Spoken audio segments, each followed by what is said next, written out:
Strategy is both emotion and logic. In the last video, I talked about how we use emotion in our strategy storytelling. And in this video, I'll show you how to use logic in your strategy. Now, it's quite common in business to see these strategy decks that they look good, but they don't quite have the hard substance in it. It's got the cool branding, great storytelling, and maybe even a few emotional punchlines. But when someone asks a hard question like, why is it this way in particular? That's when things start to unravel a little. Now, it may sound inspiring, but if the strategy doesn't hold up to the questions or the sort of probing you get from your stakeholder, then it will likely start to fall apart. You won't actually get the buy-in that you need. Now, if you want a strategy that's all heart, but no brain, so to speak, then it's not going to work, and neither will you get a yes, or nor will it move teams to rally behind your idea. And I've seen strategies that made people, they feel good, but almost always when it was under scrutiny, it started to fall apart. And that's because there was no core logic. There was no sort of structure and no rigor. And leaders can sense this sort of thing.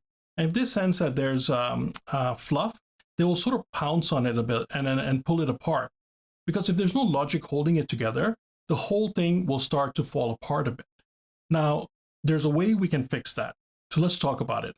We'll talk about how to use logic in our strategy to make it undeniable. So how do we use logic in our strategy? One, start with the problem. Every great strategy starts by defining a clear and specific problem. Without a sharp problem, there's nothing to solve, and there's no logical basis for your choices. Vague problems, on the other hand, like we need to grow or customers are disengaged, they don't lead to the sort of strategic clarity that we need. They lead to guessing, and guessing isn't strategy. A well-defined problem, on the other hand, creates focus, it creates boundaries, and it sharpens our thinking and makes your logic easier to follow. Here's some ways we can do that. Ask, what is the single most important problem we're solving? Be specific. Don't say market disruption. Say things like we're losing the mid-tier customers to faster, cheaper competitors. You want to focus on the root causes here, not the symptoms. And you want to use real data, real observations. You want to look at the patterns and the behaviors to back that up. And then you want to write your problem as a question that the strategy itself needs to answer. And when you get the problem right, the rest of the logic has something real around it, something that has substance built around it. Two, you want to use a chain of reasoning. Once you have a clear problem, your job is to build a logical path from the insight to the solution. And this is the core of the strategic logic, a sequence of ideas that connect cleanly with one another, each step reinforcing the next. Think of it like a domino effect. One thing leads naturally to the next thing. People trust strategies that flow, and they follow your reasoning and arrive at the same conclusion themselves. So when people feel like they know how they got there, they'll believe in the strategy itself much more. Now, here are some ways we can do that. You want to structure your logic. So an example of this is, if X is true, then we must do Y. You want to move from insight, then to implication, and then to recommendation. And you want to do things like show the cause and effect. So go beyond presenting ideas and show how it drives the next idea. Here's some ways you can do that. Structure your logic in a way like this. So if X is true, then we must do Y. You want to move from insight and then over to implication, what it means, and then recommendation, what we must do.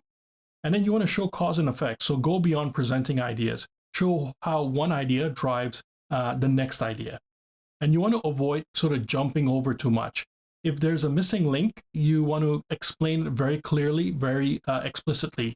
And you want to keep the reasoning tight. So every slide or every page and every sentence should have a reason why it's in that particular place and in that particular sequence. So on one level, strong logic explains your strategy. On a second and a higher level, it shows that the flow of reasoning that got you the answer makes it easy for people to understand. And often, it also makes it hard for people to argue with. 3, show the trade-offs.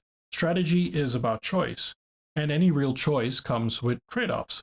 What makes a strategy logical often isn't just what it includes. It also needs to talk about what it excludes. And it's the ability to say, this is what we're doing, and also this is what we are not doing, and why we're not doing it. Most strategies fall because they try to be everything all at once. But logic itself means that we need to create constraint, and constraint helps us with clarity. So if you can clearly explain why choosing one path over another path, you will find that your thinking will start to feel stronger, and it will also start to feel smarter, and it will also feel intentional. And here's some ways that you can do that. You want to ask, what are we saying no to, and why does that make our yes stronger? You want to talk about the tension. So short term versus long term, speed versus depth, niche versus scale. And you want to be honest about the constraints. So whether that be resources, timing, capability. And you want to show how your logic strengthens your position. Another way to put it is the more clearly you can surface those trade-offs, the more believable your strategy actually becomes. 4, grounded in evidence. No matter how logical your argument sounds, it needs support. And that's where the evidence comes in. Evidence gives your logic, gives it more weight. And it proves that you're not just thinking clearly, but that you're also thinking about the situation accurately. It shows that you've looked at the reality, and you've not only just thought about the theory side of things. People follow strategies that they can actually believe in. And belief grows when you show your receipts, so to speak. So here are some ways you can do that. You want to back up your insight with real world data, whether that be qualitative or with hard numbers, or qualitative with interviews and research and things like that. And you want to include your customer quotes, user behavior, market trends, internal metrics. And then you want to share your test results for any experiments or pilots that you run. So for example, we tried this thing and this is what happened.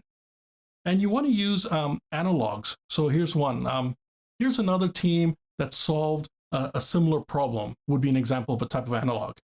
And you might want to also include some of the negatives as well and why that didn't work.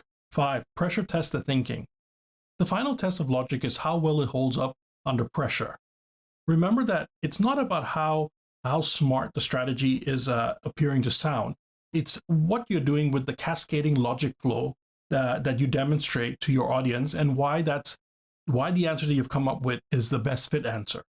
So another way to put it is, if you need to break down your own thinking very clearly for your audience before the stakeholders or the audience breaks the thinking down for you. And this is where you stress test your argument, and you look for gaps, and you hunt for biases. And you also want to challenge your assumptions. If you find that your logic starts to fall apart in a say a friendly conversation, it'll probably fall apart with decision makers and stakeholders as well. As a strategist, you want to keep refining your logic until there's nothing left to pull apart. Okay, here's how you want to do it. Run the so what test on every major point that you have. And you want to ask, if this is true, what does it mean? And you want to do the opposite of that as well. So if it's not true, what does that mean? And don't be afraid to seek out dissenting opinions. Invite it as well. You want your people and your teammates to challenge your thinking. And then you want to simulate the toughest questions that you might get from your stakeholders. Think of strong logic like an armor, so to speak. The more you test it, the stronger it gets, the more valuable that it gets. All right, let's bring this to a close. In strategy, you have the emotion side of things, which opens the door, and you have the logic side of things, which seals the deal. So it makes people really believe in your idea, because your strategy then has a lot of substance.